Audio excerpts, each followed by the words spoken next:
Let's get more on the Istanbul bombing. We are joined by Gulnur Aybet. She's the director of the Center for Security Studies at Bahcesehir University. Many thanks for joining us, Gulnur.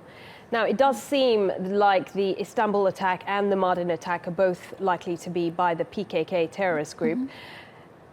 President Erdogan said the other day that the PKK is losing ground in the southeast of the country, where authorities have been waging a war against them.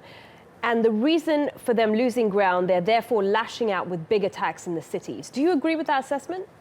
Yes, I think so. I mean, this is what's happened. As you know, the PKK started a very grim urban warfare with the armed forces by breaking the ceasefire.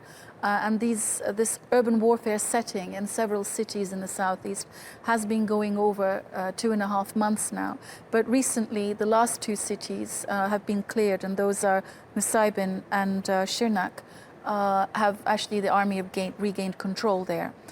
So I think, not having that ground or theater of war that they've lost, now they're turning to other areas of attack.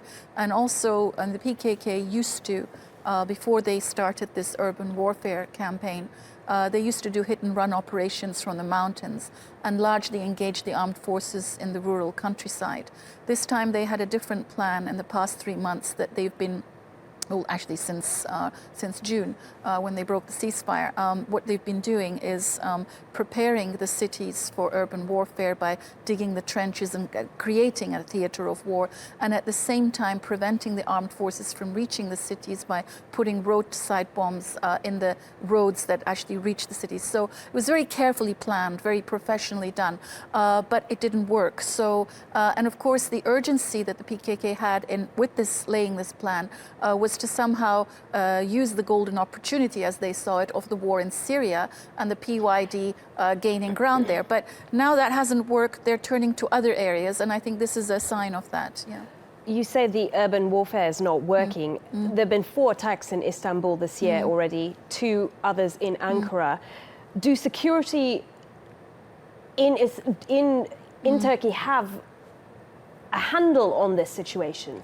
Well, as you know, with this kind of suicide attack, it's very, very difficult to predict. And as we saw, I mean, Europe faces the same problem with the Paris attacks and Brussels attacks. But it's really an intelligence matter.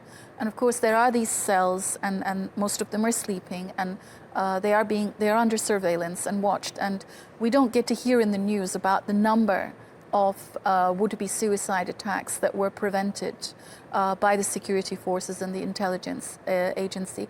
And information that I have is that there have been over 20 or even more such attacks that have been prevented that we don't hear about. But unfortunately, the odd one slips through the net. And we also see that, after each attack, there are these arrests that are being made.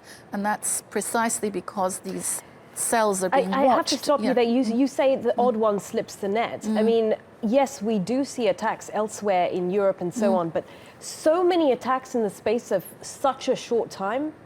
Yeah, because Turkey is facing both PKK and Daesh terror, whereas the European countries are only facing Daesh terror in terms of sleeper cells that are based in Europe and trained elsewhere. Turkey has a 900-kilometer border with Syria, where both terrorist organizations are flourishing.